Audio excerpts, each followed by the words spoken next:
Raiden? Shao Kahn? General Kotal. Kotal Kahn. Kahn? Pathetic fool. You pretend to my throne. It is mine, by right and deed. You were killed long ago. The Mortal Kombat franchise is overflowing with fascinating characters, many of whom have been around for years on end. But though Kotal Kahn is a fairly recent addition to the series roster, he's already built up quite a fan following for himself, perfectly towing the line between being a ruthless and terrifying powerful Outworld Emperor and being an honourable leader who denounces bloodlust. Kotal Kahn has made a strong impression in the stories he's been involved in up to this point. And here, those stories are exactly what we'll be talking about. Kotal Kahn made his first appearance in Mortal Kombat X, though his story begins before that, with a great deal of his backstory being covered in the Mortal Kombat X comic series, which preceded the game's launch and served as its prequel. The story picks up in the early years of Kotal Kahn's life, where he is shown to be living in Osh-Tekk, which, much like Outworld, is a war-torn realm made up of many conflicting tribes. Osh-Tekk, however, falls in Shao Kahn's crosshairs when the Outworld Emperor is on his warpath. And as part of his attempts to conquer every realm he can, he attacks and subjugates Osh-Tekk as well, with the young Kotal's father, Kotal Kahn, ultimately surrendering to Shao Kahn's rule as the leader of his realm. That's how Kotal and the rest of his people are brought into the fold in Outworld, though he doesn't instantly start rising through the ranks. Before he becomes part of the Outworld military, Kotal spends many years on Earthrealm, where he comes into contact with the Mayan people. Under Kotal's leadership, the Mayans drive back many foes and win several wars, and are even taught to rip out and consume their enemies' hearts, much like Kotal does himself. Eventually, however, upon realizing some years down the line that very practice has made them susceptible to blood diseases and causing them to die out, Kotal leaves in shame, realizing the error of his ways. From that point onward, after returning to Outworld for good, Kotal becomes a part of Shao Kahn's army, and in the years that follow goes on to fight side by side with several characters who eventually have big roles to play in his story in particular, including the likes of Raiko, Rain, Reptile, D'Vorah, Ermac, and Mileena. After Shao Kahn dies at the end of Mortal Kombat 2011, Mileena takes over as the ruler of Outworld, and when Kotal sees the damage that her tyrannical rule is causing and how it's driving Outworld to the brink of catastrophe,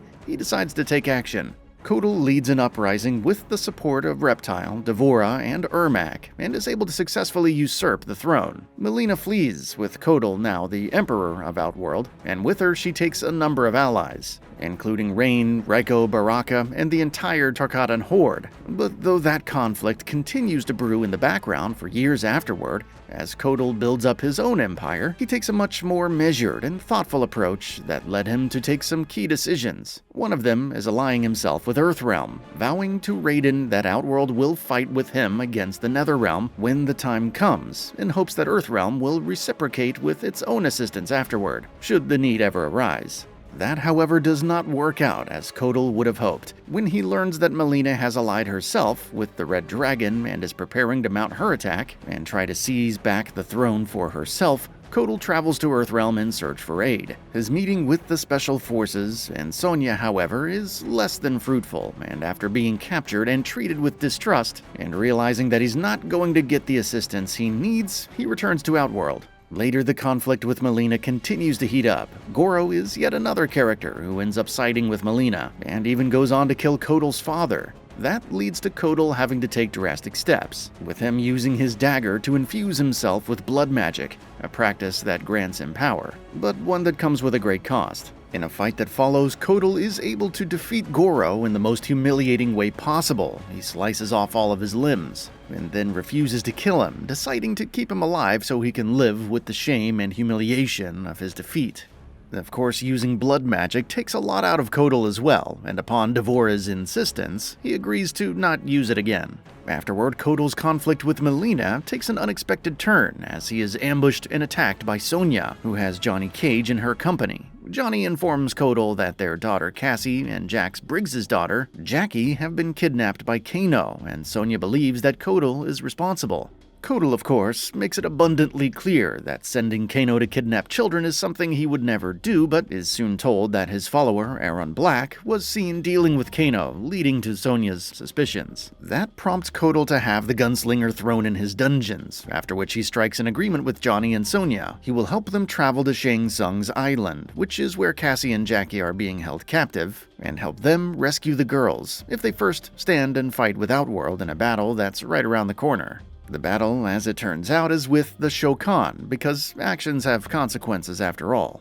When Kotal defeated Goro and then refused to kill him, his actions provoked the fury of Goro's father, King Gorbak, who is now leading an army of the Shokan against Outworld. A long and furious siege follows, with both sides sustaining heavy losses, but when Kotal faces Gorbak in single combat and kills the king, the Shokan are temporarily driven back. The fight continues later on, with Kentaro now leading the Shokan horde, while Kotal also finds an unexpected ally in Kano and the Black Dragon, who are hoping for a hefty payment in return. Using a device that can harness the power of earthquakes, Kano thins out the Shokan horde massively, while Kotal defeats Kentaro in single combat. Rather than killing him, however, he's able to make him see reason, and convinces Kentaro and the Shokan that they have a common enemy in Raiko and Melina, at which point they join forces. In the aftermath of the fight, when Kano demands payment for himself and the Black Dragon, Kotal refuses, telling him that when he kidnapped Cassie and Jackie, he put Outworld's alliance with Earthrealm in jeopardy, and that as such, by helping in the fight against the Shokan, all he has done is pay off that debt and isn't owed anything. Kotal has Kano imprisoned and tells Johnny and Sonya that once the girls have been rescued, he'll hand Kano over to Earthrealm. Afterward, they depart for Shang Tsung's island together. When they get there, the fight that follows proves to be more complicated than they could have imagined.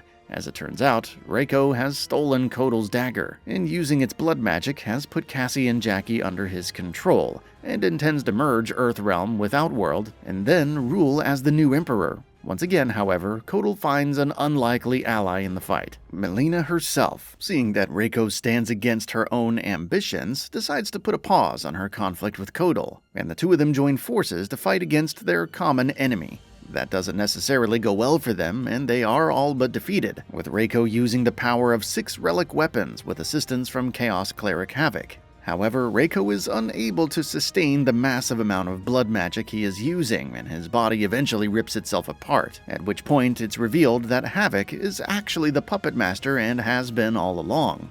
Havoc, who is loyal to Shinnok, only intends to revive his former master with the help of his amulet, which he rips off of Reiko's corpse. However, the forces of Outworld and Earthrealm rally once again, and eventually are able to emerge victorious. In the aftermath of the fight, the two realms formalize their alliance once and for all, and Kotal decides to leave Shinnok's amulet in Earthrealm's protection. At this point, we finally arrive at the events of Mortal Kombat X itself, where Kotal's conflict with Melina and the brewing threat of Shinnok once again take center stage. The two intersect, in fact, because it is eventually revealed that Melina found a way to steal Shinnok's amulet from Earthrealm. That, of course, presents a massive threat, not only to Kotal and the people of Outworld that he rules over, but also to many outside of the realm, including Earthrealm. After eventually learning the location of Melina's camp from Kano, Kotal, D'Vorah, Cassie Cage, and their forces lead an attack. In that fight, D'Vorah finally brings an end to the long-standing war against Melina by having her parasites devour and kill her. Afterward, Kotal, who is unwilling to trust Earthrealm with Shinnok's amulet again, decides to hand it to D'Vorah instead.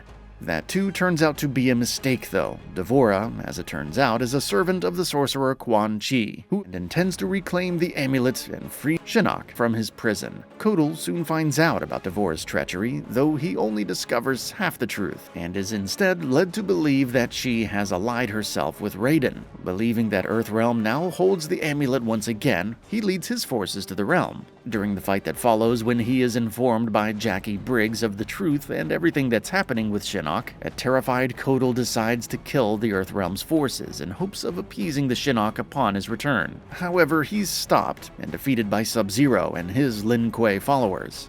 That's as far as Kotal's role goes in the story of Mortal Kombat X, though he does return in Mortal Kombat 11 as well.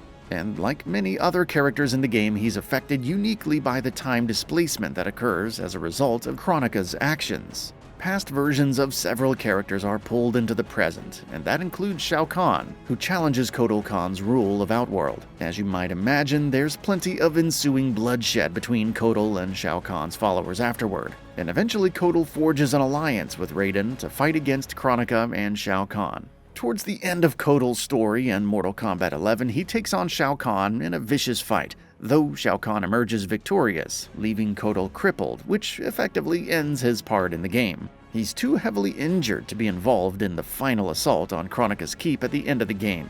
Kotal does return somewhat briefly in Mortal Kombat 11 Aftermath, where he's shown to be recovering from his wounds in the Soul Chamber on Outworld. When Shang Tsung, Nightwolf, Fujin, and Shiva attempt to use the Soul Chamber to restore Sindel, he tries to stop them, but though he has recovered enough from his injuries to be able to fight, he is unable to defeat them. Later on in Aftermath, Kotal is also part of the final assault on Kronika's Keep, though he is one of several characters to perish in that fight. But of course his death doesn't mean anything at this point, because, once again, Mortal Kombat has chosen to reboot itself. The upcoming Mortal Kombat 1 is going to be set in a new universe and timeline that Liu Kang creates at the end of Aftermath, which means every character is going to have a fresh start, and some may not be part of the story at all, for the time being at least. Whether or not Kotal ends up making an appearance remains to be seen. That crucial characters from the Outworld side of the story will be involved sort of goes without saying, but with the game's back-to-basics approach, will it choose to focus on staples like Shao Kahn, Kitana, and Mileena, or will it also find a way to bring Kotal back into the fold? And if it does, how different will this rendition of the character be in this new and rebooted universe? Mortal Kombat 1 is not far away now, with a launch set for September 19th,